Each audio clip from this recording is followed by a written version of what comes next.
You ever feel like you've got these amazing intentions for Ramadan, but then life just gets in the way? Well, today we're going to look at a modern way to approach this sacred month, using a tool that helps you turn those intentions into real, meaningful action. Okay, so first things first, we got to understand the foundation. This verse from the Quran, it sets the entire spiritual stage. See, it's not just about skipping food and water. The ultimate goal here is to grow in piety, to become more conscious of God. That's the why behind the whole month. But here's the reality for so many of us, right? We've got jobs, families, deadlines. Life doesn't just pause. And that's the huge challenge this planner tackles head-on. How do you balance all the demands of your modern life with a month that asks for deep spiritual focus? It's really about finding that harmony between our day-to-day duties and our spiritual goals. So let's get right to the heart of it. Ramadan is so much more than fasting. Think of it as a whole spiritual season. It's described as this incredible month of mercy, forgiveness, and just leveling up spiritually. A time when the gates of heaven are wide open. It's a chance for a total reset. A key word you're going to see is ibadah. Basically, this covers all the acts of worship in Islam. So the big takeaway here is that this planner isn't just a schedule. It's a tool designed to help you consciously increase not just the quantity, but also the quality of your worship all month long. Now, what's really interesting about this whole approach is the huge emphasis on preparation. The idea is that a successful Ramadan doesn't just happen on day one, it begins with being intentional before the month even kicks off. And this lays it all out perfectly. The planner gives you this pre-Ramadan checklist, and here are 4 key steps. It takes you from the spiritual, like educating yourself and seeking forgiveness, all the way to the practical, like setting your goals and even getting your grocery shopping done. That way, you cut down on stress later so you can actually focus on worship when it matters most. Before we even get into setting goals, we have to talk about niyyah, which means intention. This is a huge concept in Islam.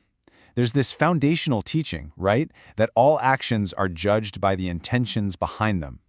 So the planner really emphasizes starting with a sincere intention, to fast for God, for His pleasure, and that one thing purifies every single action that follows.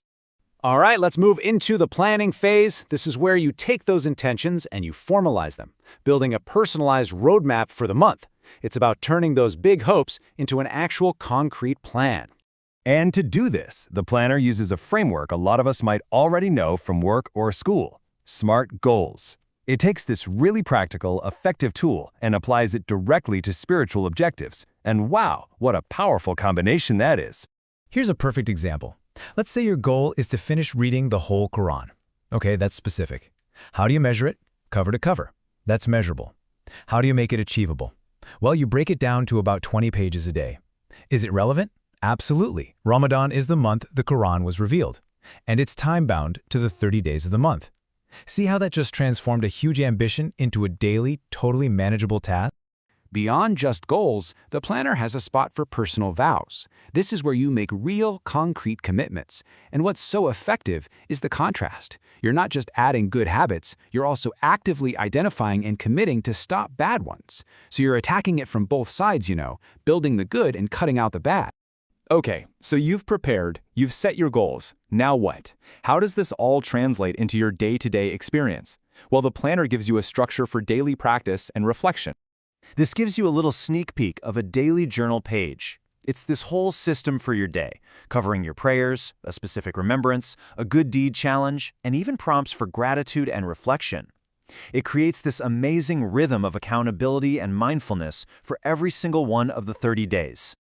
But Ramadan isn't just a spiritual journey, it's a physical one too. The planner we're looking at highlights this fascinating connection to our health, and it's all tied to this number, 7. Any guesses what that could be? Yep, we're talking about science-backed health benefits of fasting. This ancient practice isn't just for spiritual purification, it's an incredibly powerful tool for physical renewal. I mean, from resetting your metabolism to boosting your brain function, it is a complete mind-body experience. It truly is a total reset. Now, as the month goes on, the spiritual energy just builds and builds towards a climax. We're talking about the final 10 nights, and specifically one single night that carries an absolutely immense spiritual weight. So let's just ask the question, how can one single night be considered more valuable than 1,000 months? I mean, that's over 83 years. How is that possible? This is Laylatul Qadr, the night of decree. It's the night the Quran was first revealed. And the belief is that the spiritual reward you get for acts of worship on this one night is better than worshiping for 1,000 months. Think about that. It's the spiritual peak of the entire year. And for this incredibly powerful night, there's a specific, beautiful prayer that's recommended. O Allah, you are the most forgiving, and you love forgiveness, so forgive me. Simple, direct, and just so profoundly hopeful. The planner actually has a whole section just to help you prepare for these crucial final nights. So, after all the planning, the daily practice, and that incredible spiritual peak, what's next? Well, the goal isn't just to have a good 30 days. It's about creating a lasting transformation.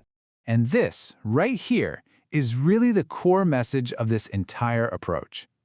Planning helps transform Ramadan from just a list of obligations you have to check off into a conscious, personalized journey of growth.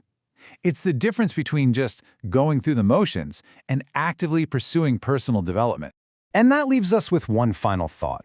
We've been talking about a tool for Ramadan, but the principle behind it is universal. If this kind of intentional, mindful planning can so deeply transform 30 days of spiritual focus, just imagine what it could do for other areas of your life, your career, your relationships, your personal growth. What could it change for you?